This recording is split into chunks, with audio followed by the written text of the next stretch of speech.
Hey all, எல்லாருக்கும் வணக்கம். இன்றைக்கி நம்ம பார்க்க போகிற ரெசிபி என்னென்னா நண்டு கிரேவி எப்படி செய்யலான்னு பார்க்கலாங்க. ரொம்பவும் டேஸ்ட்டாக இருக்குங்க. இந்த நண்டு வந்து சளிக்கெல்லாம் ரொம்ப நல்லது. ஸோ வாங்க வீடியோக்குள்ளே போகலாம் எப்படி செய்யலான்னு. பட்டை தாளிச்சுக்கணுங்க. பெரிய வெங்காயம் சேர்த்துக்கலாம். நல்லா ஃப்ரை பண்ணணும். இது நல்லா வதங்கினதுக்கப்புறம் நம்ம தக்காளி சேர்த்துக்கணுங்க.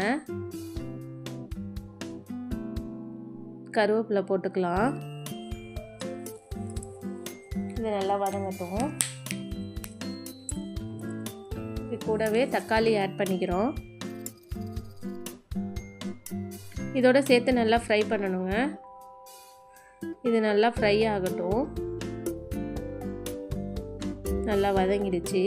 இந்த மாதிரி வதங்கினதுக்கப்புறம் இதில் கொஞ்சமாக ஒரு நெல்லிக்காய் சைஸ் புளி கரைச்சி வச்சுருக்கோங்க. அதை ஊற்றுறேன்.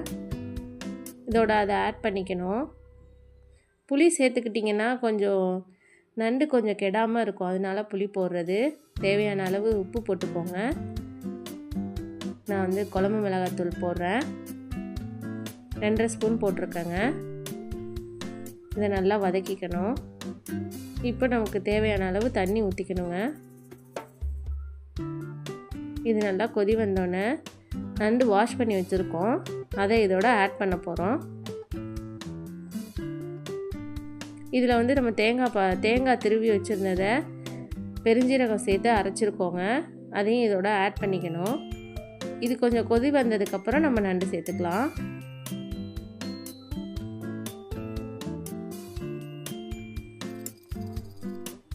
அவ்வளோதாங்க. இப்போ இதில் நண்டு நம்ம சேர்க்க போகிறோம். இது ரொம்ப டேஸ்ட்டாக இருக்குங்க. இந்த மாதிரி செஞ்சு பாருங்கள்.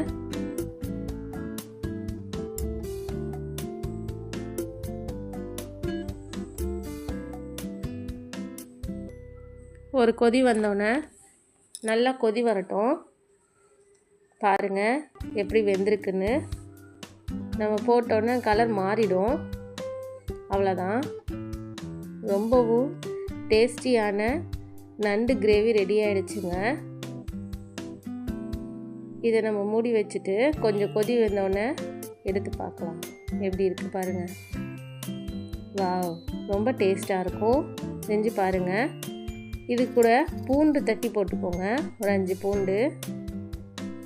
ரொம்பவும் டேஸ்டான ஹெல்த்தியான நண்டு கிரேவி ரெடிங்க. நீங்களும் செஞ்சு பார்த்துட்டு கமெண்ட் பாக்ஸில் கமெண்ட் பண்ணுங்கள். எங்கள் சேனலை சப்ஸ்கிரைப் பண்ணுங்கள். இது போல் வீடியோ உங்களுக்கு தொடர்ந்து வரும். பெல் பட்டனை கிளிக் பண்ணுங்கள். Thank you for watching this video. Subscribe my channel.